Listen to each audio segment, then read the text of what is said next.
Nakakaranas ka ba ng mga consequences sa iyong maling desisyon na nagiging dahilan tuloy para mapalayo ka sa Diyos? Halimbawa, maling desisyon sa pinansyal, sa pisikal, sa relasyon, maling desisyon sa pamilya, sa trabaho at iba pa. Gaano ito naging kasakit sa iyo? Ano naging epekto nito sa iyong relasyon sa Diyos at sa relasyon mo sa mga mahal mo sa buhay at sa ibang tao? Narealize ko na ang dyablo ay naghahangad na tayo ay wasakin at guluhin ng buhay. Sabi sa John 10:10, ang nais ng dyablo ay magnakaw, pumatay at manira. At ito hindi masyadong binibigyan pansin ng mga tao at nagugulat na lang sila kapag andun na sila sa gusot na yon at nahirapan ng umalis. Narealize ko ang dyablo ay aktibong kumikilos at nagbibigay ng maling suggestion sa ating isip na sinusunod naman natin. Narealize ko ako din ay biktima ng mga panlilinlang ng dyablo noong hindi ko pa kilala ang Panginoong Yesus. Sobrang layo ko sa Diyos noon. Hindi ko alam kung bakit kasi nagsisimba naman ako pag linggo. Pero hindi ko maramdaman na kasama ko siya sa aking buhay. Magulo yung buhay ko dati. Para sa akin, ang buhay na masaya ay ang maging malaya na gawin ang nais ko. Mag-party, mambabae, magkaroon ng pagkakakitaan na kahit illegal naman, na magbibigay sa akin ng maraming pera para mabili ko yung mga luho ko at nais kong gawin sa buhay. Wala akong pakialam kahit na ang paraan ko ng pagkita ay hindi kalooban ng Diyos. At dahil dito ay parang butas yung aking bulsa. Naglalagay ako ng pera sa Kanya pero nawawala din sa isang iglap. Magulo din yung aking buhay pagdating sa area ng pakikipagrelasyon kasi hindi ako nakukontento sa isa. Naniwala ako sa dyablo na the more, the merrier. Hindi pala, the more, the complicated. Akala ko noon, ang complicated na relasyon ay madadaan sa pagpapa-abort para hindi ako matali sa isang relasyon. Kaya nagpa-abort ako ng 4 na beses sa iba't ibang babae. Akala ko maayos ang aking buhay at magiging masaya ako. Pero ang lahat pala ng ginagawa ko ay kasinungalingan na pinaniwalaan ko mula sa dyablo na hindi tumitigil hanggang hindi tayo tuluyang nawawasak at napapalayo sa Diyos. Magulo din yung paniniwala ko. Wala akong pinaniniwalaan na truth na galing sa Diyos. Kung feel ko tama yung isang bagay, ayun ang pinaniniwalaan ko. Kung kikita ako sa maling paraan ay okay lang, basta hindi naman ako pumatay o ng rape.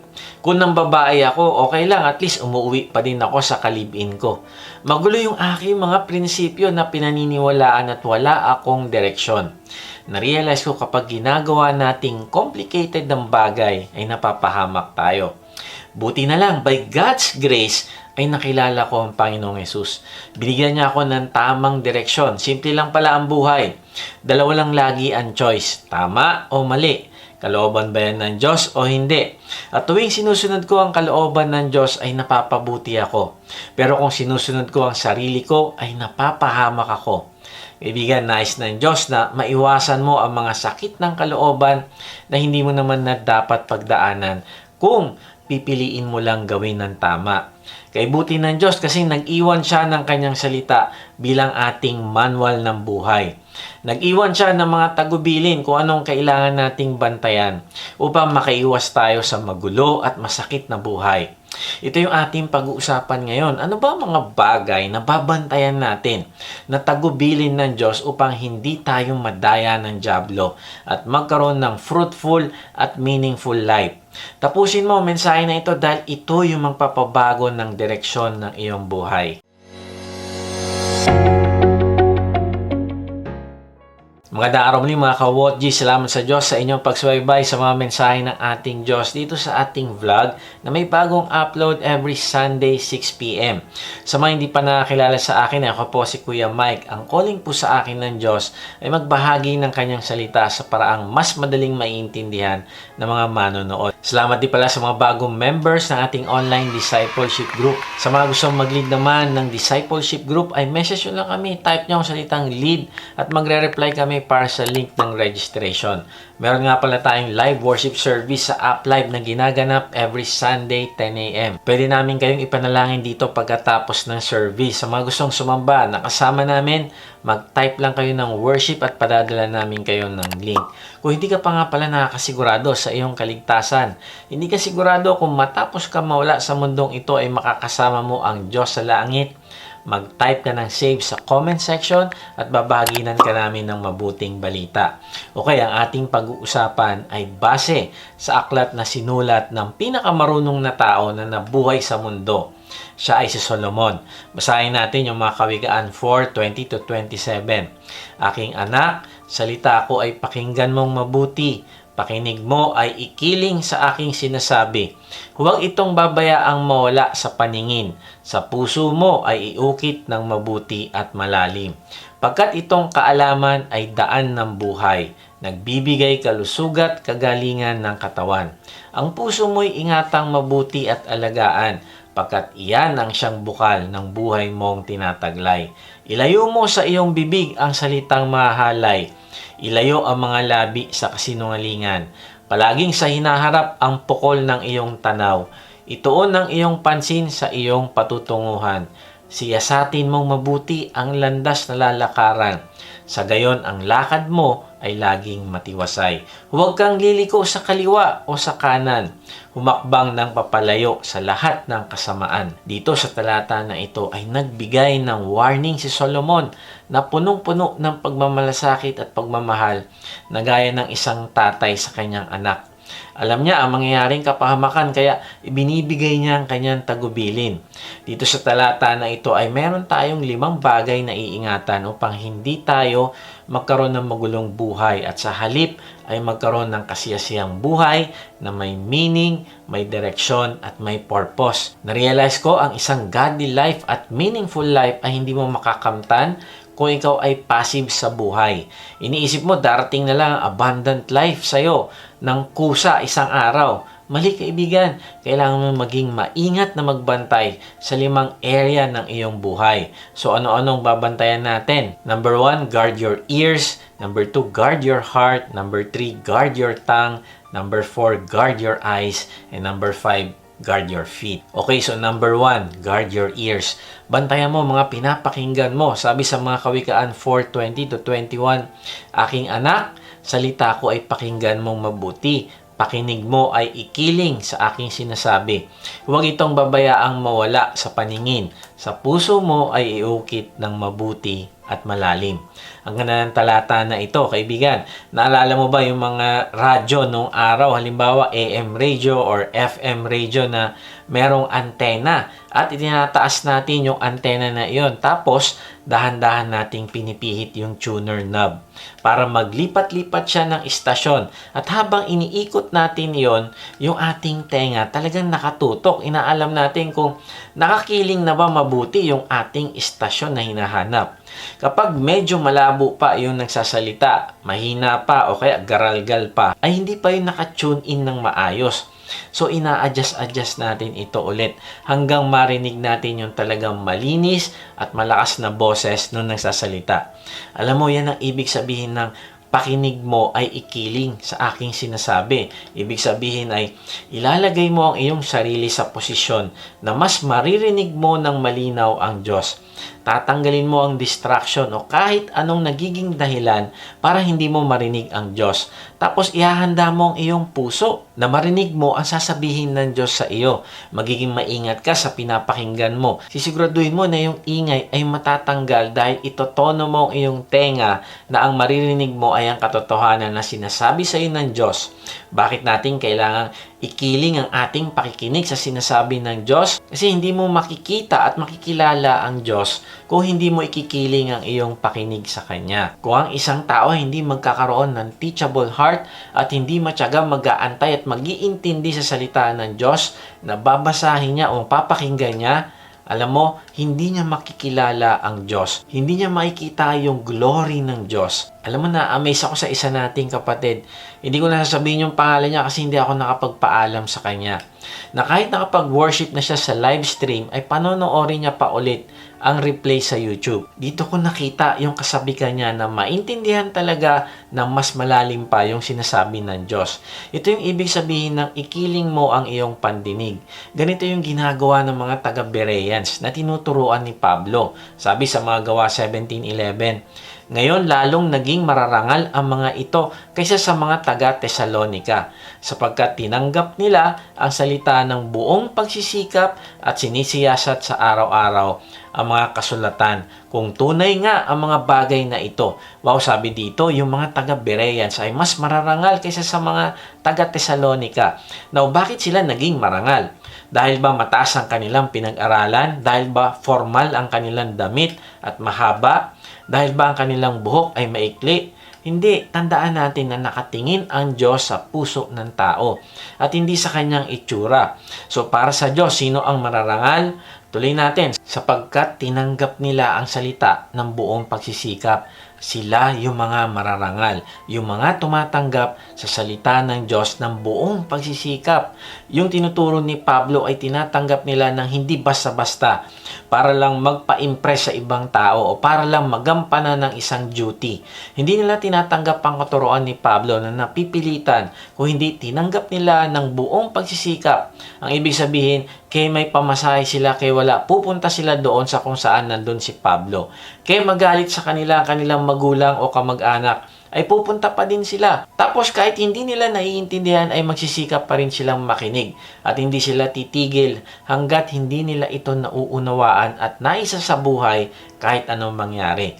Kaibigan, kapag nagka-quiet time ka ba ay sinisikap mo na maintindihan ito at malaman sa Diyos kung paano mo maia-apply ang binasa mo sa iyong buhay? Ayon sa talata, ganun yung mararangal na tao sa paningin ng Diyos. Hindi lang siya nagsisikap makinig ng salita, kung hindi ang marangal na tao ay sinisiyasat araw-araw ang mga kasulatan kung tunay nga ang mga bagay na tinuturo sa kanya. Ang ibig sabihin, pagkatapos ng Bible study, pagkatapos ng worship, pagkatapos ng D-group o kung saan mo man narinig ang salita ng Diyos, ay pag-uwi sa bahay, bubuksan niya yung kanyang Bible. At sisiguraduhin na nasa Bible talaga ang pinag-uusapan na ito.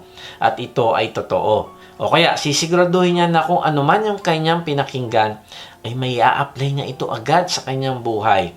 Ito yung ibig sabihin ng ikiling mo ang iyong pakinig sa sinasabi sa iyo ng Diyos. Now, bakit natin kailangan ikiling yung ating pakinig? Kasi what you hear is what you see. Kaya nga, kapag pinapakinggan mo yung sinasabi niya sa iyo, ay mas lalo mo siyang nakikilala. Mas lalo siyang nagre-reveal ng kanyang sarili. At habang ginagawa mo ito, lalo kang mamamanga sa ganda niya, sa kabutihan niya, sa grace niya sa iyo. At dahil sa nakikilala mo siya, ay nagiging mas katulad ka ng Panginoong Yesus. Mas nagagawa mo na yung mga bagay na hindi mo nagagawa dati para sa Diyos. Kaibigan, tandaan mo ito, mas madalas mo siyang marinig, mas madalas mo basahin ng Bible, ay mas madalas mo siyang makikita. Pero kung ang pinapakain mo sa iyong sarili ay mga balita, mga laman ng magazine, mga iba't ibang content sa internet, ay manghihina ka at mapapalayo ka sa Diyos. Hindi masama na magbasa ng mga ibang bagay o alamin ang mga balita sa internet. Pero ang ipaprioritize mo, kaibigan, ay ang pakikinig sa Diyos. Kaya nga, sabi sa Marcos 4:23, makinig ang may pandinig. Grabe, no? Pwede palang meron tayong tenga, pero hindi tayo nakikinig. Hindi tayo naka-tune in o nakakiling. Then, tuloy natin sa verse 4. Sabi rito, idinugtong pa niya, unawain ninyong mabuti ang inyong naririnig. Ang panukat na ginagamit ninyo sa iba ay siya ring gagamiting panukat sa inyo at higit pa roon. Wow, sabi dito ay ibibigay ng Diyos sa iyo ang pangunawa. Depende sa kung gaano kalaki ang iyong panukat na ginamit. Ang ibig sabihin, kung meron kang dalang maliit na basket, ang ibibigay sa iyo na revelation ng Diyos ay maliit lang. Yung kakasya lang doon. Yun lang kasi ang kayang ilagay. Pero kung malaki yung basket mo, excited ka, ina-expect mo na ihahayag ng Diyos sa iyo yung pagkaunawa sa lahat ng gusto mong matutunan at mai-apply sa buhay mo, ay pupunuin ng Diyos ng karunungan at kaalaman ang iyong puso. Now, ito yung problema. Paano kung wala kang dala? Hindi ka ready, matigas ang puso mo, hindi ka naniniwala sa mga pangako ng Diyos sa iyo, ay wala kang maasahan na ibibigay ng Diyos sa iyo. Wala kang maasahan na karunungan at patnubay na ibibigay niya sa iyo. Sabi diyan, kung anong panukat mo, yun din ang tatanggapin mo. Ang panukat natin ay ang sukat na binibigay nating oras, attention at pagsunod sa Diyos. Yun yung ating panukat. Yun yung kahandaan natin. Yun yung laki ng pagnanasa natin na sumunod sa Kanya. Kung maliit ang pagnanasa mong sumunod sa Kanya, maliit o wala kang mauunawaan sa sasabihin niya sa iyo. Pero kung malaki ang pagnanasa mo na sumunod, sisiguraduhin niya na pupunuin ka niya, na aapaw ka at maraming makikinabang sa iyong pagpapala. Maituturo mo ito sa iyong asawa, sa iyong anak at sa mga tao na nangangailangan ng salita ng Diyos. Mababahaginan mo din sila ng pagmamahal na ipinaranas sa iyo ng Diyos. Kaya kaibigan, ang tanong, anong ine-expect mo sa Diyos na ibibigay sa iyo? Gaano kalaki yung capacity mo na tanggapin ang karunungan na binibigay niya? Excited ka ba na malaman kung ano yung direction ng Diyos sa iyo araw-araw para masunod mo ito sa iyong buhay? Sabi dito ay ang may pandinig ay makinig. Ang ibig sabihin, nasa iyo ang choice. Meron kang responsibility na gawin yung part mo. Ang ibig sabihin, kung ano yung papasok sa iyo ay meron kang control. Hindi mo pwedeng sisihin ng pastor. Si pastor kasi nakakaantok mag-sermon. Hindi mo pwedeng sisihin ng iyong D-group leader. Kung hindi, ang kailangan mong alamin, gaano ka kahandang sumunod sa Diyos. Kinikiling mo ba ang iyong pandinig para maunawaan mo siya? Kaya mag-ingat tayo kung ano yung pinapapasok natin sa ating tenga.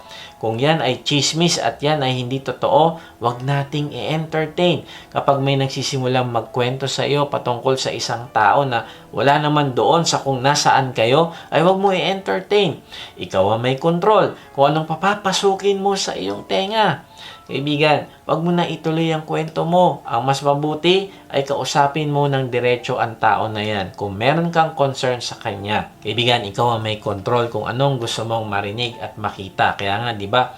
Palagi ko sinasabi, garbage in, garbage out. Kung basura yung pumasok, itapon mo agad. Kasi yan ang pagmumulan ng gulo.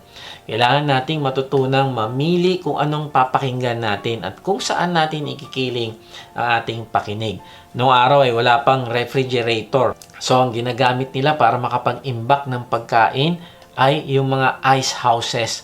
Kapag taglamig ay kinukuha nila yung mga frozen na yelo at nilalagay nila ito sa mga ice houses at tinatakpan ng sawdust. May isang lalaki na nawala yung kanyang relo at maghapon na sila naghahanap doon sa relo, doon sa loob ng ice house. Pero hindi nila makita hanggang isang bata yung tumulong sa kanila. At alam mo, wala pang isang oras lumabas yung bata sa ice house at daladala niya na yung relo. Gulat na gulat yung mga matatanda, sabi nila, paano mo nahanap yung relo? Alam mo, sabi ng bata, simple lang, pumasok ako sa ice house at sinara ko yung pinto, then humiga ako at nakinig. Hanggang sa narinig ko yung tiktok ng relo. Kaya ko siya nakita. Alam mo, na-realize ko tuloy, ang problema ay hindi kung kinakausap ba tayo ng Diyos o hindi. Ang problema ay kung tinatanggal ba natin yung distraction at nakikinig ba tayo talaga sa Kanya. Kinikiling natin yung ating tenga at sinasabi natin, Lord, handa ako sumunod sa kahit anong sasabihin mo. Ibigay mo sa akin kung anong gusto mong sabihin at gagawin ko ito. Kaibigan, nagbibigay ka ba ng time na dalawa lang kayo ni Lord? Ang kondisyon ba ng puso mo ay teachable at expectant sa sasabihin niya sa iyo? O palagi ka na lang nagmamadali? Ang pinapakinggan mo ba ay nakakapagpalago ng iyong pagmamahal sa Diyos o nagpapalayo sa iyo sa Kanya? Sa anong paraan ang dyablo ay nagbibigay sa iyo ng mga lason at kasinungalingan? Ikinikiling mo ba ang iyong tenga palayo dito?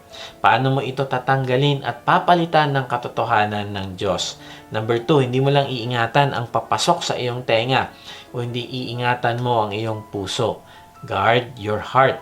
Sabi sa mga Kawikaan 4:23, ang puso mo'y ingatang mabuti at alagaan, pagkat iyan ang siyang bukal ng buhay mong tinataglay. Kaibigan, kung gusto mo magkaroon ng tamang relasyon sa Diyos, ay kailangan meron kang tamang puso. Sabi ni David sa mga awit 66:18, kung sa kasalanan ako'y magpatuloy, di sana ako dininig ng ating Panginoon. Kaibigan, kumusta ang iyong puso ngayong araw na ito? Kung ang puso mo ay naghahangad na gawin ng isang kasalanan, ay hindi ka didinggin ng Diyos. Alam ito ni David, kaya ingat na ingat siya sa kanyang puso. Ayaw niyang manahan ang kasalanan sa kanyang puso. Bakit? Dahil ang sabi niya, hindi ako didinggin ng Panginoon kung magpapatuloy ako sa kasalanan. At nakita ng Diyos ang puso ni David, kaya nung pumili siya ng susunod na hari pagkatapos ni Saul, ay si David ang pinili niya. Ipiniresinta ni Samuel sa Diyos ang mga kapatid ni David na mas malalaki, mas mukhang maabilidad at may kakayanan. Pero tignan mo kung saan nakatingin ng Diyos. Sabi sa 1 Samuel 16:7, ngunit sinabi sa kanya ni Yahweh, huwag mong tingnan ang kanyang taas at kakisigan, sapagkat hindi siya ang pinili ko. Si Yahweh hindi tumitingin ng katulad ng pagtingin ng tao.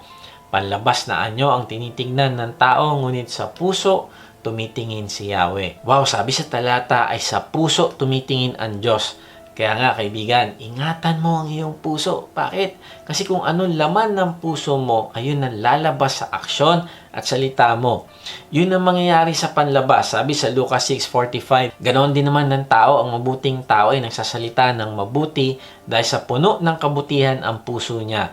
Ngunit ang masamang tao ay nagsasalita ng masama dahil puno ng kasamaan ang puso niya. Sapagkat kung ano ang nasa puso ng isang tao, yun din ang lumalabas sa kanyang bibig. Na-realize ko ang action natin ay hindi ang pangunahing problema. Secondary lang ito. Itong external na action natin, nagalit ka, nagmura ka, naghiganti ka, ito ay mga symptoms lamang. Pero meron pang mas malalim na problema. Ang problema ay ang ating puso. Kaya kailangan nating bantayan yung ating puso. Kailangan nating malaman kung anong nangyayari sa kanya. Nakikita mo ba itong toothpaste na ito? Kapag piniga mo ito, anong lalabas? Siyempre, toothpaste. Hindi lalabas ang hot sauce o kaya lotion. Tama ba? Kahit gaano karaming beses mo pigain ito, hindi lalabas ang lotion dito. Now, bakit ang lalabas pag piniga mo ang isang toothpaste ay toothpaste pa din? Kasi, yun yung laman nito. Kaya kaibigan, tanongin mo ito sa sarili. Kapag piniga ka, anong lumalabas? Kapag merong isang tao ang nagmaliit sa'yo, anong lumalabas? Galit? Pagmumura? Paghihiganti? Bakit ito yung lumalabas? Dahil yan ang laman sa loob. Yan ang laman ng puso. Kapag may pumiga sa'yo, nanloko sa'yo, hindi sinabi ang totoo at naglihim na nagdulot ng malalang problema, anong lumalabas sa iyo? Panloloko din? Panglalamang, pangaalipusta sa social media. Bakit ito yung lumalabas? Yan kasi yung laman sa loob. Yan ang laman ng puso. Kapag pinipiga ka ng problema, anong lumalabas sa iyo? Takot, anxiety, at pagdududa sa Diyos, paniniwala sa kasinungalingan ng dyablo na nagko-condemn sa iyo, o kaya stress, tapos sasabihin mo, kaya ako ganito kasi ito yung sitwasyon ko. Kaya ako ganito kasi itong tao na ito talagang masama. Mali kaibigan, bakit ito lumalabas? Yan ang laman sa loob. Yan ang laman ng puso. Kung anong laman ng puso, yan din ang lalabas. Sabi sa Mateo 12:34, lahi ng mga ulupong, paano kayo makakapagsabi ng mabubuting bagay, gayong kayo'y masasama? Kung ano ang nag-uumapaw sa puso ay siyang sinasabi ng bibig. Now, paano naman natin babantayan yung ating puso? Imagine natin yung isang kotse. Meron itong dashboard. Doon sa dashboard, makikita doon yung fuel gauge. Kung may laman ba ng gasolina o wala. Meron ding temperature, meron mga error lights, speedometer, level ng oil at iba pa. Kapag tayo nagmamaneho ng kotse, nakamonitor tayo sa ating dashboard para malaman natin kung meron ba problema ang ating kotse. Kasi kung hindi, baka mamaya drive ka ng drive. Akala mo may gasolina ka pa pero dun sa dashboard nakalagay na wala na pala. Hindi mo tinitignan kaya maya-maya titirik ka na. At ganun din yung danger kapag hindi natin binabantayan yung dashboard ng puso natin. Ang puso natin ay may red lights na dapat nating tinitignan. Isa sa mga red lights ay pride, kasakiman, kaduwagan, poot, maling kaisipan patungkol sa Diyos, pagiging makasarili, pag-entertain ng condemnation ng dyablo, pagkakaroon ng kalungkutan, pero walang balak magbago, pagiging malamig sa worship, pagiging malamig sa quiet time. Ito yung mga ilan lang sa dapat nakalagay sa dashboard natin na minomonitor natin palagi. Binabantayan natin yung ating puso kung tayo na ba ang nakaupo sa trono o ang Panginoong Hesus pa rin. Kaya kaibigan, bantayan mo ang iyong puso. Now, hindi sinabi ng Diyos na bantayan mo yung puso ng asawa mo o kaya yung puso ng kaaway mo. Mali. Ang sabi, bantayan mo yung puso mo. Bakit? Kasi yan lang ang kaya mong kontrolin. Yung puso ng iba, hindi mo mababago. Ang pwede mo lang gawin ay bantayan mo ang iyong puso at patuloy mong mahalin yung kaaway mo. Kaya kaibigan, kailangan na maging honest ka sa sarili mo. Tingnan mo ang iyong dashboard. Isulat mo sa papel kung anong kailangan mong bantayan sa iyong puso. Sabi ni John Calvin na meron lang dalawang wisdom ang kailangan natin. Knowledge of God at knowledge of ourselves. Ang ibig sabihin ay hindi lang natin dapat kilala ang Diyos, kung hindi kilala din natin yung ating sarili.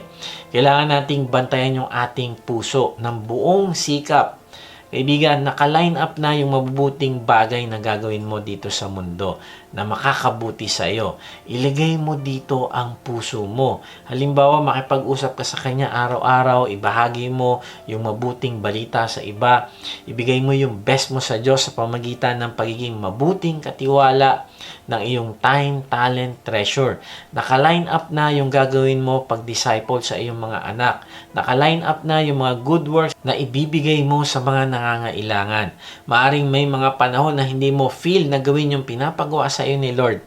Pero sabi niya, pagsikapan mo at tutulungan ka niya na magawa mo ito. Huwag mo ubusin ang oras mo sa mga bagay na walang eternal value. Ang daming gagawin na binigay sa iyo at sa akin ng Diyos para maging busy tayo dito para mabantayan natin yung ating puso. Kapag lagi ka idle, pa-cellphone lang, ay mas lalo kang prone sa atake ng dyablo. Sabi sa Proverbs 16:27-29, idle hands are the devil's workshop.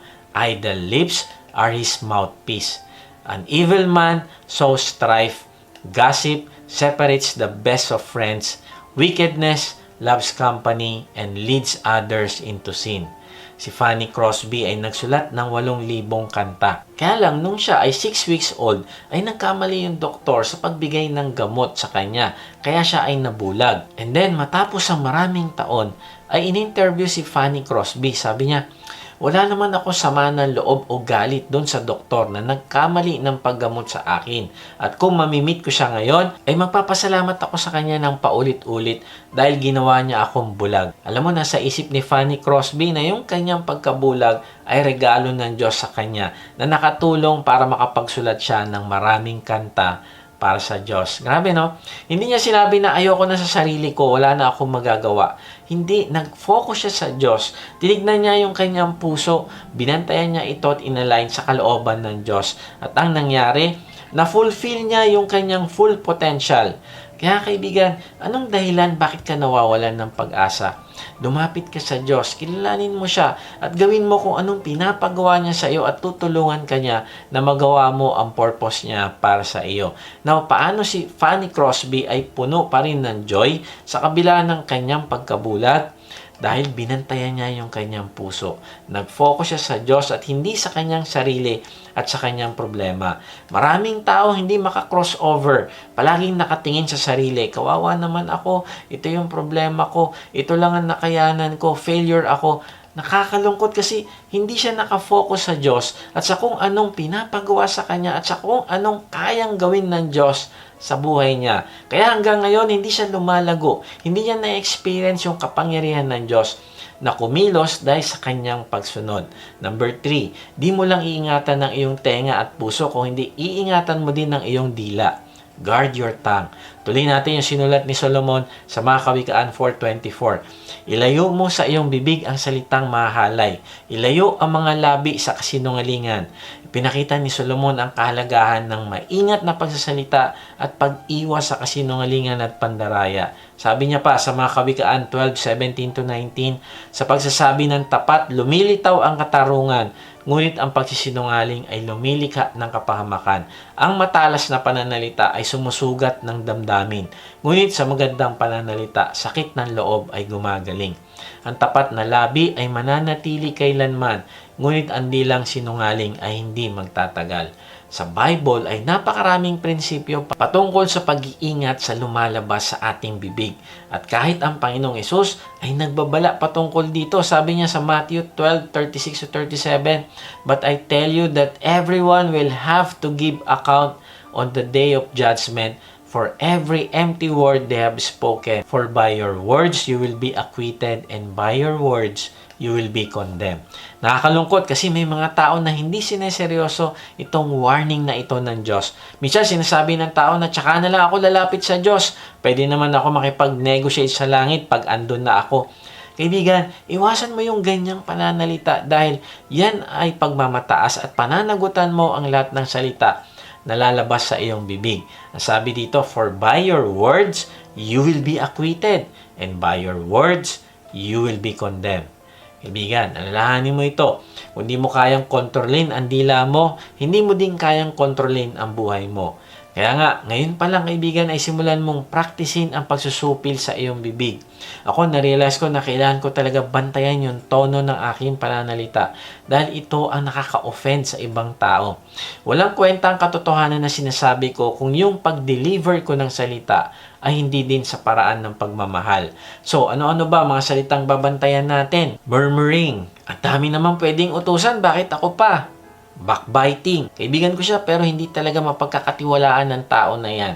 Complaining. Bakit ba palagi na lang may problema? Tale-bearing. Alam mo ba si kapatid, nalulong yan sa sabong. Oo, baon na yan sa utang. Judging. Kaya lang naman tumutulong ang tao na yan kasi gusto magpalakas sa boss. Pero sa totoo lang, sip-sip yan. Quarreling. Wala na akong pakialam sa kanya. Kung gusto niya yan, bahala siya sa buhay niya. Huwag na huwag siyang hihingi ng tulong sa akin kasi makakatikim siya sa akin ng masasakit na salita. Disputing. Kapatid, alam mo, mali ang pinaniniwalaan mo. Ito ang tama. Makinig ka sa akin. Alam ko na lahat yan. Pinag-aralan ko na yan. Condemning. Selfish ang taong yan. Bahala na si Lord sa kanya. Dissension. Alam mo ba, sabi ni Pedro, ganito ka daw, pero magkakampi tayo. Ako din, ganito ang ginawa niya sa akin. Pati na yung kanyang kasama sa department na yan. Pinagkaisahan nila tayo. Grabe, no? Lahat tayo ay nakakapagsalita ng masasakit na salita. At kung pwede lang, gusto natin itong bawiin. Kaya lang, ay nasabi mo na. Kaya hindi mo na ito mababawi. May isang bata na matindi yung kanyang temper problem. Palagi siyang nakasigaw, palagi siyang galit sa kanyang mga kalaro. Kaya tuloy ang kanyang mga kalaro at kaibigan ay iniiwasan na siya at nabahala yung tatay. Sabi niya sa kanyang anak, anak, sa tuwing magagalit ka, sa tuwing may sasabihin ka na masasakit na salita, ay magbaon ka ng pako sa ating bakod. Doon mo ibunton ng galit mo. At sinunod nga ng bata yung payo ng tatay. Tuwing nagagalit siya, ay nagbabaon siya ng pako sa bakod. Sa umpisa, napakaraming pako ang binabaon niya. Pero nung nagtagal-tagal na, ay na-realize niya na mas madaling kontrolin yung kanyang bibig kaysa magbaon ng pako. Kaya unti-unti niyang kinontrol ng kanyang temper. At di nagtagal, padalang ng padalang ang kanyang pagpapako sa bakod. Hanggang sa dumating yung time na hindi na niya kailangan ng pako at martilyo. Sinoli niya sa kanyang tatay, "Tay, wala na akong ipinapako." Sabi ng tatay, "Sige, ngayon naman, sa tuwing nakokontrol mo na ang iyong temper, nakokontrol mo na ang iyong bibig sa pagsasalita ng masasakit, ay bumunot ka ng isang pako." At ginawa nga ito ng bata. Hanggang sa nabunot na lahat ng pako doon sa bakod. And then, tuwan-tuwa siya. Tinawag niya yung kanyang tatay. Sabi niya, "Tay, tingnan mo yung bakod. Wala ng pako kahit isa." Tapos yung tatay, tinuro niya yung mga butas. Sobrang daming butas doon sa bakod. Sabi niya, yung mga butas na yan ay hindi na mawawala. Gaya ng mga taong sinabihan mo ng masasakit na salita. Nagkaroon din sila ng sugat sa kanilang puso at hindi na yan mawawala. Kahit pa magsabi ka ng sorry o mag-apologize ka. Kaya kaibigan, simulan natin mag-ingat sa binibitawan nating salita. Kapag binitawan mo na ito, ay mahihirapan ka ng bawiin ito. Now, sa halip na masasakit na salita ang ating bitawan, ay practicein natin ang words of affirmation. Alam mo, sa libro ni Gary Chapman, yung The 5 Love Languages, ay meron daw 5 love languages. Words of affirmation, acts of service, receiving gifts, quality time, at physical touch. Kailangan daw nating malaman kung ano ang love language ng ating minamahal. Kasi baka hindi naman ito nabibigay sa kanya. Kaya hindi niya na-appreciate yung ating pagmamahal. Halimbawa ako, ang love language ko ay acts of service. Doon ko nararamdaman ng isang tao kung mahal niya ako pag nagsiserve siya sa akin. Now, sa case ng aking asawa, ang love language niya ay words of affirmation at physical touch. So kahit mag-serve ako na mag-serve sa kanya o magbigay ako ng regalo sa kanya, ay hindi niya masyadong ma-appreciate. Sasabihin niya, hindi ko siya mahal. Kasi ang love language niya ay words of affirmation at physical touch. Ako kasi ay hindi masyadong mahilig magyakap, kiss, holding hands. So kailangan ko ito practicein. Now, ito mahirap para sa akin. Yung words of affirmation. Ito yung pagsasabi ko sa kanya na I love you, pag-appreciate ko sa kanya at pag-acknowledge ko sa mga ginagawa niyang positive. Pag hindi ko ito nagagawa ay iniisip niya hindi ko siya mahal. Kahit pabigyan ko siya ng time at pasyal ko siya sa iba-ibang lugar.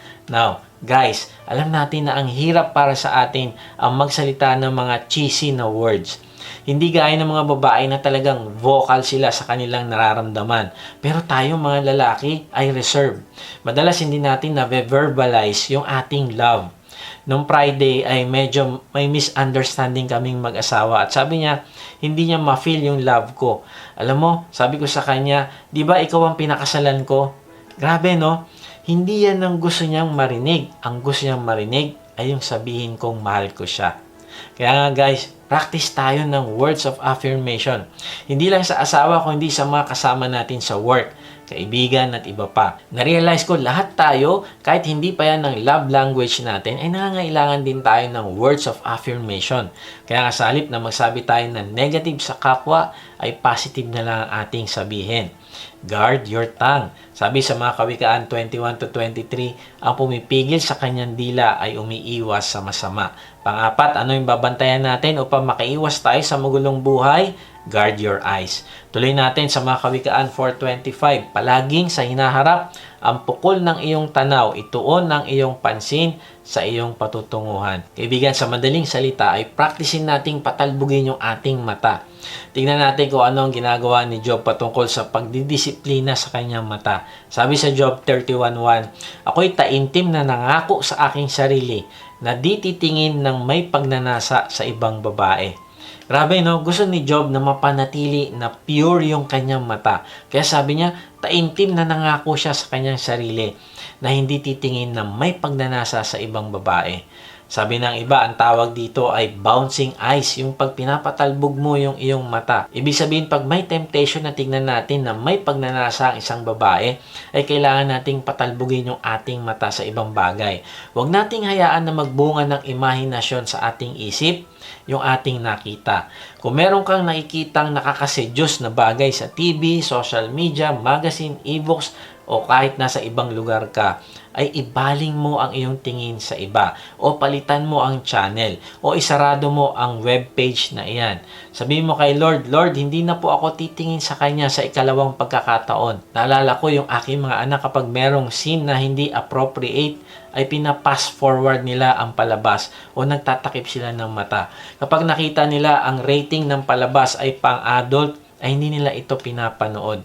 Ibigan, practicein natin na huwag panoorin o basahin ang mga bagay na magbibigay sa atin ng pisikal na pagnanasa sa iba.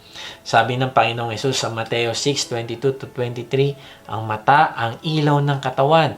Kung malinaw ang iyong paningin, maliliwanagan ng iyong buong katawan. Ngunit kung malabo ang iyong paningin, mapupuno ng kadiliman ng iyong buong katawan. At kung ang liwanag mo'y madilim, ikaw nga ay tunay na nasa kadiliman. Kaibigan ko, anong pinapapasok mo sa iyong mata ay ito ang ipoprocess ng iyong isip at bababa sa puso hanggang sa ito ay gawin mo na ng tuluyan. Sabi sa mga Kawikaan 6:25, huwag mong nanasain ang ganda niyang taglay, ni huwag paakit sa tingin niyang mapungay. Kaibigan, mag-ingat ka sa tukso ng dyablo. Pwede siyang gumamit ng tao na sisira sa iyong pamilya. At paano siya makaka-first base sa iyo? Pag nakuha niya ang iyong mata, napukaw niya ang iyong attention. Yung iba sasabihin nila, nag-a-appreciate lang naman ako ng beauty. Kaibigan, hindi mo kailangan mag-appreciate ng beauty ng iba kung meron ka ng asawa. Bantayan mo ang iyong mata dahil konektado ito sa iyong puso. Binabantayan natin yung ating puso kung binabantayan natin yung ating mata. Kaibigan, pagsikapan natin maging pure yung ating mata. Tingnan mo mga triggers sa'yo at iwasan mo ito. Ako, ang trigger sa akin ay Facebook kasi may mga lumalabas doon na palabas na hindi ko dapat tignan. Kaya ang ginawa ko ay tinanggal ko muna yung app na yon sa aking cellphone. At yung cellphone ko ay nilagyan ko din ng lock para hindi ako makapag-browse sa mga porn sites. Ang nakakaalam ng password ay ang aking asawa lamang. Siya ang aking accountability partner. Sabi sa Deuteronomy 4:15-19, kaya mag-ingat kayong mabuti, huwag ninyong sasambahin ng araw, buwan, bituin o alinmang bagay sa kalawakan na nilalang ni Yahweh para sa tao. Kaibigan, pinag-ingat ni Moses ang kanyang mga kababayan hindi sa mga sexual content, kung hindi ano sabi dyan, mag-ingat sa araw, buwan, bituin o alinmang bagay na nilikha. At kasama tayo dyan bilang kanyang nilikha. Now, bakit niya pinag-iingat ang mga tao? Kasi may tendency tayong humanga sa nilikha at gawin itong Diyos ng buhay natin. May tendency tayong i-focus ang ating mata sa mga nakakaakit na bagay gaya ng mamahaling gamit, alahas, kotse, magandang babae, magandang lalaki, magandang trabaho at may tendency tayong mas mahalin sila kaysa sa Diyos. Kung hindi ka makatagal na titigan ang Bible at kausapin ang Diyos, pero mas masaya ka at mas maraming time sa ibang bagay, ay hindi ka lalago sa relasyon mo sa Diyos. Hindi ka magkakaroon ng appetite na makilala siya. Kung wala kang ambisyon na gawin ang misyon ng Diyos na hanapin ang naliligaw at gawin silang alagad, tapos ikaw subsob ka sa trabaho para i-advance ang iyong career o i-advance ang iyong negosyo, ay patunay ito na hindi ka nakatingin sa Panginoong Yesus. Kaibigan, ingatan mo ang iyong mata. Kapag busy tayo sa maraming bagay tapos ang una nating ginigive up ay ang ating quiet time, ay hindi ka nakatingin sa Panginoong Yesus. Naalala ko ang isa nating D-group leader. Nagkaroon siya ng trabaho na naging conflict sa schedule ng kanyang D-group at sa schedule nung pinapangunahan niyang D-group. Akala ko ay give up niya, pero lately ay nakausap ko siya, sabi niya, ipaglalaban ko yung aking paglilingkod sa Diyos. Natuwa ako kasi nagpalit siya ng D-group para mapagpatuloy ang kanyang feeding at talagang ginagawa niya ng paraan ang pinapangunahan naman niyang D-group. Kaibigan, ito ang isang halimbawa ng nakatingin sa Panginoong Yesus. Kaya nga ingatan natin yung ating mata. Fix your eyes on the Lord Jesus. Alam mo, narealize ko kaya hindi tayo nasisiyan sa buhay dahil yung mata natin ay sinasanay natin na tignan ang mga bagay na gusto nating magkaroon. Kahit pa ang kapalit ay ang paglayo natin sa Diyos. Merong isang nagkwento na nakita niya si Socrates sa isang pamilihan. Tinanong niya si Socrates kung anong hinahanap nito kasi wala naman siyang nabili.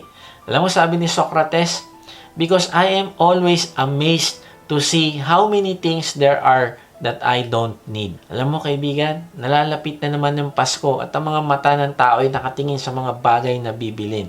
Pero sa halip na ituon natin ang mata sa bibilin, ay ibahin natin yung ating mindset. Umpisa mo na ang iyong mindset ay hanapin kung anong hindi mo kailangan. Last Tuesday, nasa BGC kami. Tapos nung ako ay magpa-park na, ay may nakita ako magandang SUV. Sabi ko sa asawa ko, ang ganda. Kaya lang, hindi ko siya kailangan. Kaibigan, paglabas mo ng bahay, lahat na makikita mo ay magsasabi sa'yo, halika, bilhin mo ako. Kailangan mo ako. No, sabihin mo sa sarili mo, hindi kita kailangan. Meron na ako ng kailangan ko. Kaibigan, guard your eyes. Dahil kung hindi mo ito gagawin, ang lahat ng titignan mo ay ang iyong magiging Diyos-Diyosan. At pag ginawa mo ito, hindi ka magiging mabuting katiwala ng Diyos sa lahat ng binigay niya sa iyo. So, paano ba natin babantayan ang ating mata? Magkaroon ka ng covenant sa iyong mata, gaya ng ginawa ni Job. Alam mo, natuwa ako sa isang D-group leader natin. Sabi niya, nung hindi niya pakilala ang Diyos, ay yung laptop na inisyo sa kanya ng kumpanya, ay ginamit niya para sa panonood ng porn. Pero alam mo, ngayon sa kanyang bagong trabaho at kilala na niya si Lord, sabi niya, itong laptop na binigay sa akin ngayon ay pinapangako ko sa Diyos na gagamitin ko ito para sa kanyang kaharian at hindi sa kadiliman. Kaya alam mo, yung laptop niya, yun yung ginagamit niya sa D-group at pag-aaral ng salita ng Diyos.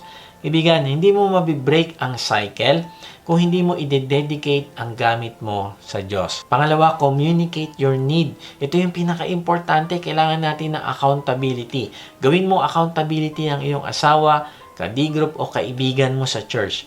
Sabihin mo sa kanya ang iyong problema at pagkatiwalaan mo siya na i-check niya ang iyong cellphone o laptop. Tatawagan mo din siya kung ikaw ay natitempt at hingi ka sa kanya ng panalangin.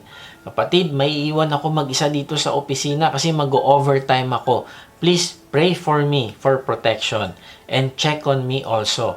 Alam mo, kaibigan, pag ginagawa mo ito ang magbibigay sa iyo ng tagumpay sa kasalanan. At pangatlo, celebrate your milestone. Araw-araw, bilangin mo ang araw na naging pure ang iyong mata. Lord, ito yung ikasandaang araw na hindi ako tumingin sa malalaswang babasahin o palabas. Lord, ito yung ikasanlibong araw na hindi ako tumingin sa porn. At ayoko nang bumalik sa zero. Salamat po. Kaibigan, ito magbibigay sa iyo ng motivation na ituloy-tuloy mo ang iyong freedom sa kung anong umaalipin sa iyo. Kaibigan, simulan mo bantayan ng iyong mata at ang iyong puso ay maiingatan mo din. And lastly, number 5, anong babantayan mo para makaiwas ka sa isang magulong buhay? Guard your feet. Sabi sa mga Kawikaan 4:26-27, siyasatin mong mabuti ang landas na lalakaran, sa gayon ang lakad mo ay laging matiwasay. Huwag kang liliko sa kaliwa o sa kanan, umakbang ng papalayo sa lahat ng kasamaan. Kaibigan, bantayan mo ang iyong paa o ang iyong landas na lalakaran.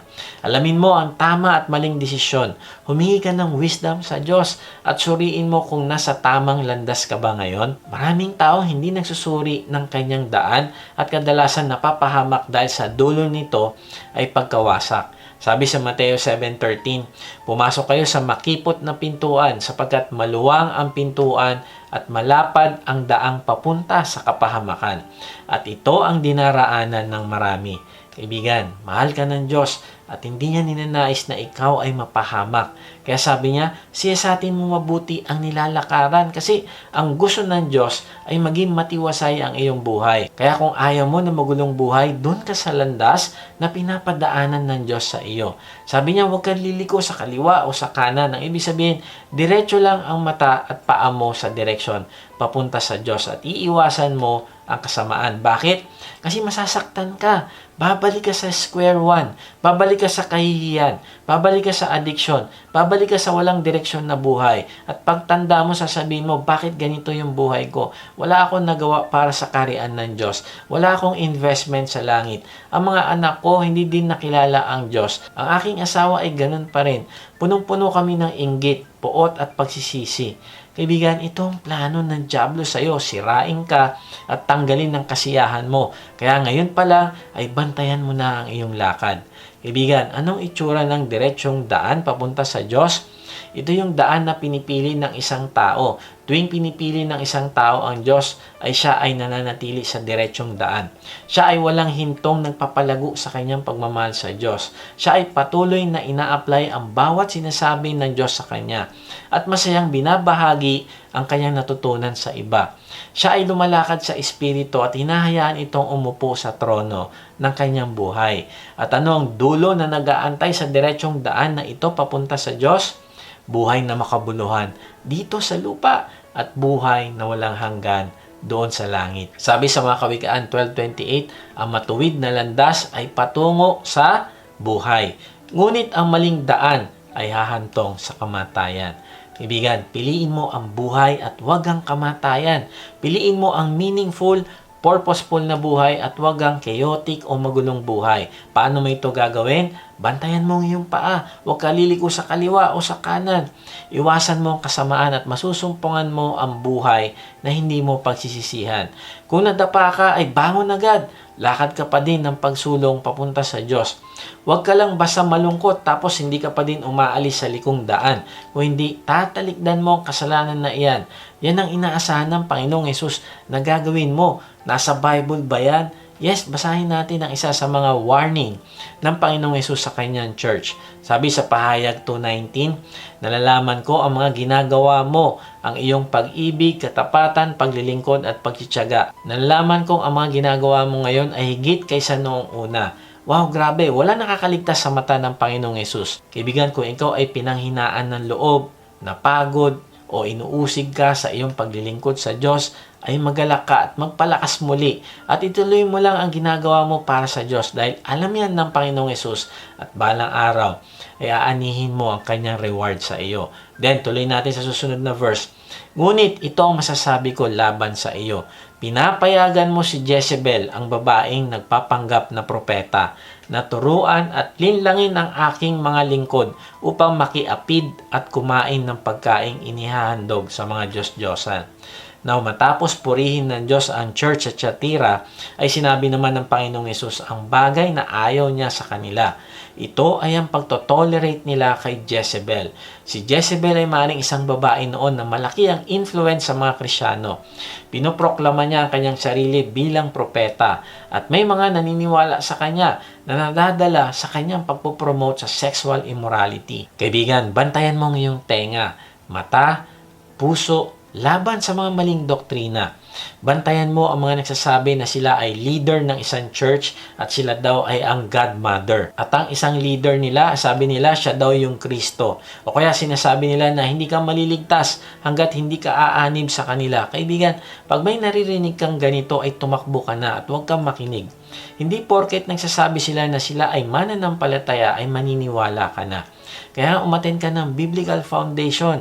Bali, i-announce namin ang pagsisimula ng 5th batch ng ating Biblical Foundation. Now, alamin naman natin kung anong gagawin ng Panginoong Yesus kay Jezebel. Sabi sa Pahayag 2:21, binigyan ko siya ng sapat na panahon upang pagsisihan at talikuran ng kanyang pakikiapid. Ngunit ayaw niya. Alam mo, dalawang bagay ang na-realize ko dito sa verse na ito. Una ay talagang gracious ang Panginoong Yesus.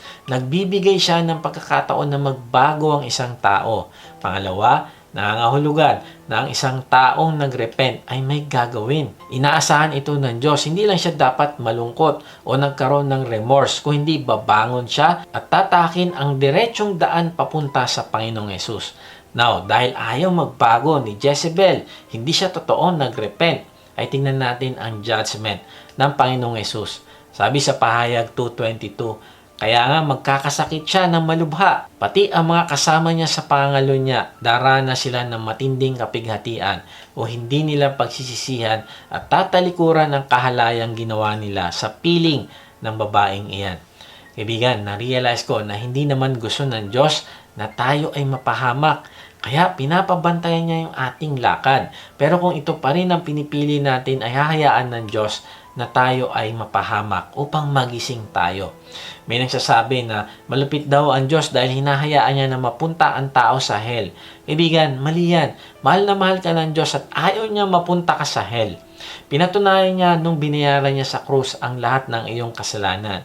Pero hindi kanya pupersahin para manampalataya ka sa kanya at magbago ng landas. Kung hindi, bibigyan kanya ng choice.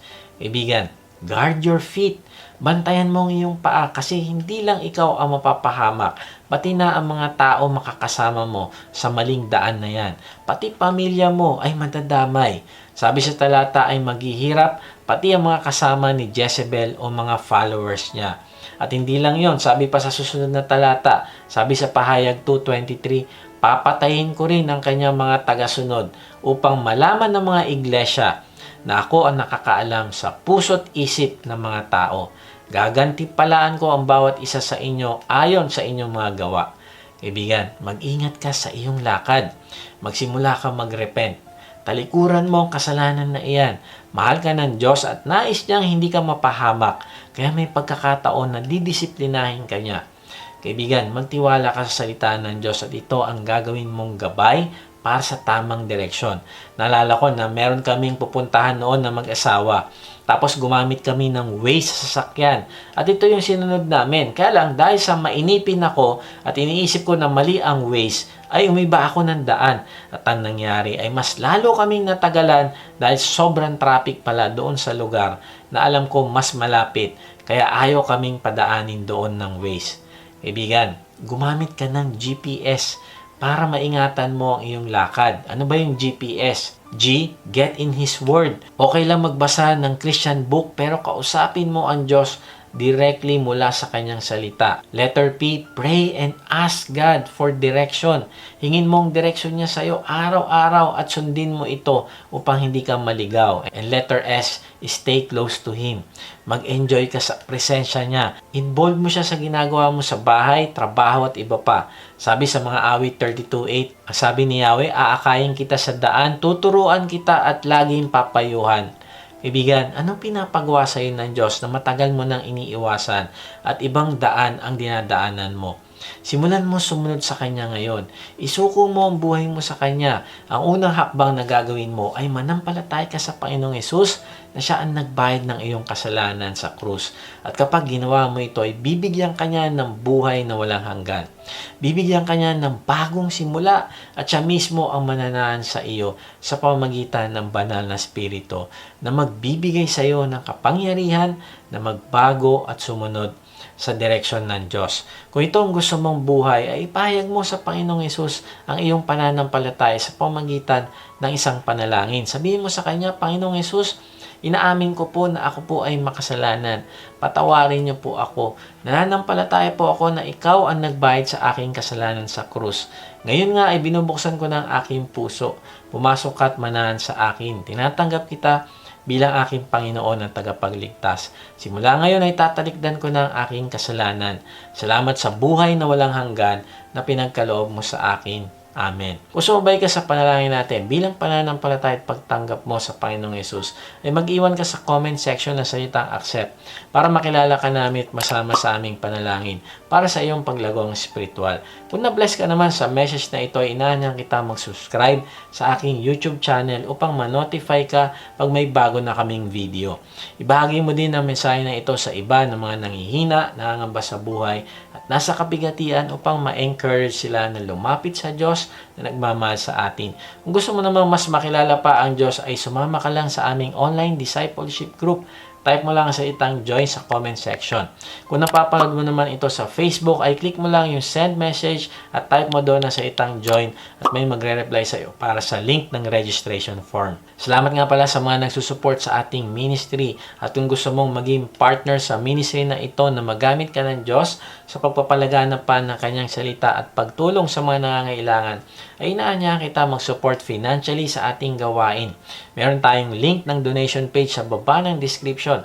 Pag hindi nyo nakita ang link, ay mag-type lang kayo ng partner sa comment section at papadala namin kayo ng link. Sa ating pagtatapos ay iwan ko ito sa inyo. May nagsabi, guard your heart, guard your life, guard your purpose. Do not look for a wrong destination out of emotion. Wait on God. Kaibigan, minsan naisip mo ba na baka mas mabuti, wag ka na lang sumunod sa Diyos? Kaibigan, mali yan. Wag mo hayaan na ang emosyon mo ang mag-dictate ng direction mo. Guard your ears, guard your heart, guard your tongue, guard your eyes, at guard your feet. At pag ginagawa mo ito, mananatili ka sa tamang direksyon na pinapatahak sa iyo ng Diyos at ikaw ay hindi mapapahamak. Mararanasan mo ang meaningful life na pinangako ng Diyos dito sa lupa at ang pinaka-the best ay makakamtan mo din ang reward niya para sa iyo sa langit. Sabi sa talata kanina, ay gagantimpalaan ng Diyos ang lahat ng ating mabuting ginawa. Kung kasama naman ang iyong pamilya ay sama-sama kayong mag-reflect sa mga katanungan na may kita nyo sa inyong screen. God bless!